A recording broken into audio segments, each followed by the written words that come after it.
श्री स्वामी समर्थ। जय जय स्वामी समर्थ। स्वामींचं नाव घेऊन मी या व्हिडिओला सुरुवात करते।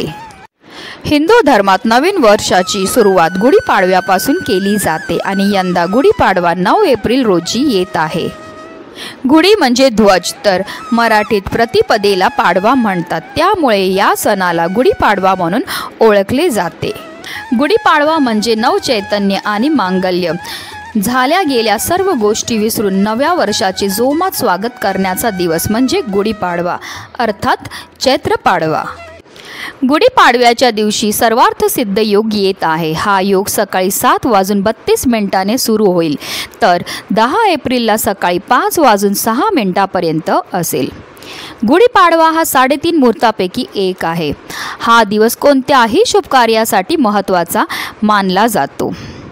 यंदा गुढीपाडवा खूप खास आहे, कारण या दिवशी अनेक महत्त्वाचे योग होत आहेत।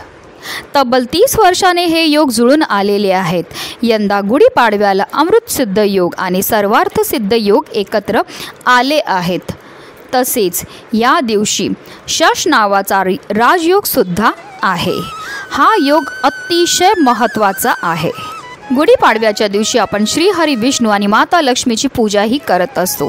त्याचबरोबर गुढीपाडव्याच्या दिवशी आपण काही महत्त्वाच्या वस्तू किंवा महत्त्वाची कार्याला सुरुवात सुद्धा करत असतो, कारण 3.5 मुहूर्तापैकी एक मुहूर्त गुढीपाडव्याचा असतो। ह्या दिवशी केलेली जी पण आपण कार्य आहे त्यामध्ये अनंत पटीने वाढ होते असं म्हटलं जातं।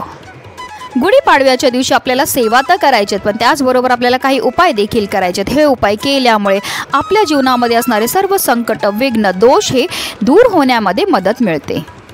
आणि म्हणूनच आपल्याला गुढीपाडव्याच्या दिवशी गाईला ही एक वस्तू खायला द्यायची आहे, ज्यामुळे आपल्या जीवनामध्ये असणारे सर्व दोष, अडचणी, पितृदोष, वास्तुदोष, ग्रहदोष या सर्व दोषांपासून आपल्याला मुक्तता मिळणारच आहे, पण त्याचबरोबर आपलं 7 पिढ्यांचं दारिद्र्य देखील नष्ट होणार आहे। अतिशय उच्च कोटीची ही सेवा आहे, जी प्रत्येकाने गुढीपाडव्याच्या दिवशी गोमातेची करायची। त्याबद्दल सविस्तर आणि महत्त्वाची अशी माहिती मी तुम्हाला या व्हिडिओमध्ये देणार आहे, तर व्हिडिओ पूर्ण पहा। आणि जर तुम्ही माझ्या चॅनलवर नवीन असतील तर चॅनलला सबस्क्राईब करा आणि शेजारी बेल आयकॉन सुद्धा प्रेस करा, जेणेकरून तुम्हाला माझ्या नवीन व्हिडिओचं नोटिफिकेशन हे मिळत राहील।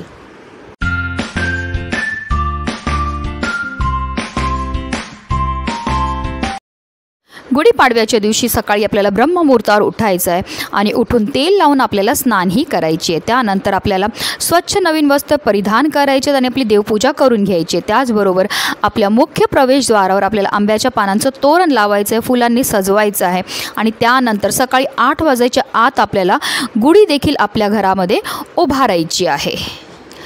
गुढीपाडव्याच्या दिवशी ब्रह्मांडातील प्रजापती लहरी जास्तीत जास्त पृथ्वीवर पाठविल्या जातात। या लहरी खेचून घेण्याचं काम गुढी करते। तांबे धातू प्रजापती लहरींना आकर्षित करतो। तांब्याचे मुख खाली असल्याने त्या लहरी घरात प्रवेश करतात। प्रजापती लहरींनी संस्कारित तांब्यातून वर्षभर पाणी प्यायल्याने आपल्याला आरोग्य लाभतं।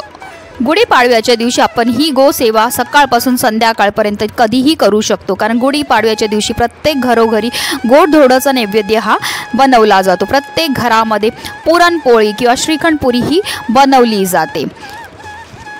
हिंदू धर्मामध्ये गाय, गंगा आणि गायत्रीचं अनन्यसाधारण महत्त्व आहे। गायीचा जन्म हा समुद्र मंथनातून कामधेनू गायीच्या स्वरूपात झाला होता। त्याचबरोबर माता लक्ष्मीचा सुद्धा जन्म समुद्र मंथनातून झाला होता आणि म्हणूनच जे आहे गायीला माता लक्ष्मीचं स्वरूप मानलं जातं। गायीमध्ये 33 कोटी देवी देवतांचा वास असतो। गाय ही 11 रुद्रांची आई आहे, 8 वसूंची कन्या आहे, 12 आदित्यांची बहीण आहे आणि अमृतरूपी दूध देणारी आहे। गाय स्वर्गात जाण्याची शिडी मानली जाते आणि गोसेवा केल्याने आपल्याला स्वर्गाची प्राप्ती होते। गाय ही स्वर्गात सुद्धा पूजनीय मानली जाते। गायीची सेवा केल्यामुळे आपल्या सर्व मनोकामना पूर्ण होतात आणि गायीचं स्थान हे देवापेक्षाही वरचं असते।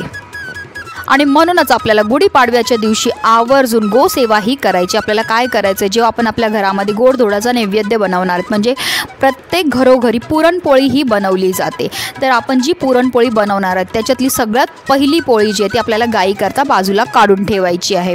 आपल्याला एक प्लेट घ्यायची आणि त्या प्लेटमध्ये ही पुरणपोळी ठेवायची आणि आपल्या देवघरामध्ये असणाऱ्या श्रीहरी विष्णूंसमोर आपल्याला ही प्लेट ठेवायची, अगदी 2 मिनिटाकरता आपल्याला ठेवायची। त्यानंतर आपल्याला ही गोसेवा करायची। आपल्याला काय करायचं आहे, गाईजवळ जाताना एक आरतीचं ताट, त्याचबरोबर ही पुरणपोळी आणि आपल्याला एक तांब्यामध्ये पाणी, ह्या वस्तू घेऊन आपल्याला गाईजवळ जायचं आहे। आता गाय जर तुमच्या घरी असेल तर ही सेवा तुम्ही घरी करू शकतात किंवा तुम्ही एखाद्या गोठ्यामध्ये जाऊ शकतात किंवा एखाद्या गोशालेमध्ये जाऊ शकतात किंवा वाटेत तुम्हाला कुठेतरी गाय ही दिसणारच आहे।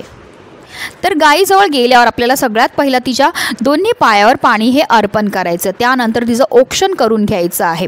औक्षण करून झाल्यानंतर ही पुरणपोळी जी आपल्या दोन्ही हातामध्ये घ्यायची आणि आपल्या हातामधनं तिला ही पोळी जी आहे ती खायला द्यायची। असं म्हटलं जातं जेव्हा ती आपल्या हातातनं पोळी खाते आणि तिची जीभ जेव्हा आपल्या हाताला लागते ते आपल्या हातामध्ये असणारं जेवढं पण दारिद्र्य हे दूर होण्यामध्ये मदत मिळते। ही पोळी खायला दिल्यानंतर आवर्जून आपल्याला गाईला थोडंसं पाणी हे प्यायला द्यायचं आहे। त्यानंतर आपल्याला गायीभोवती 11 प्रदक्षिणा ह्या मारायच्यात। प्रदक्षिणा मारताना आपल्याला ओम नमो भगवते वासुदेवाय नमः या मंत्राचा जप करत करत 11 प्रदक्षिणा गायीभोवती मारायच्या आहेत।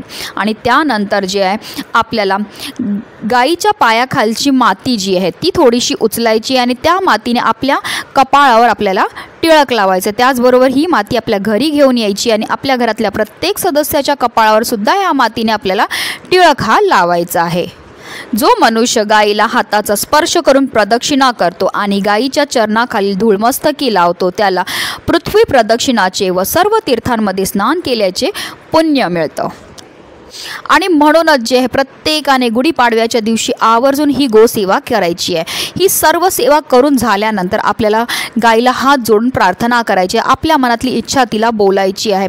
कारण गायीमध्ये 33 कोटी देवी देवतांचा वास असतो आणि गोसेवा केल्यामुळे आपल्याला विशेषतः श्रीहरी विष्णूंची कृपा ही मिळत असते। कारण त्यांनी सुद्धा आपल्या कृष्ण अवतारामध्ये गोसेवा केली होती आणि म्हणूनच त्यांना गोपाळ हे नाव देखील मिळालं होतं। तर आपल्याला हात जोडून गायीला प्रार्थना करायची की माझ्या जीवनामध्ये असणारे जेवढं पण दारिद्र्य आहे, दोष आहेत, अडचणी आहेत त्या सर्व दूर होऊन माझी, माझ्या घराची, माझ्या मुलांची, माझ्या पतीची भरभरून अशी प्रगती झाली पाहिजे।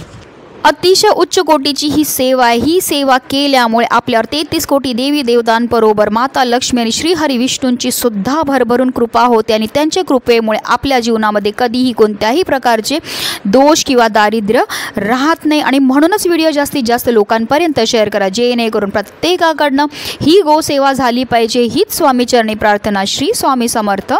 जय जय स्वामी समर्थ।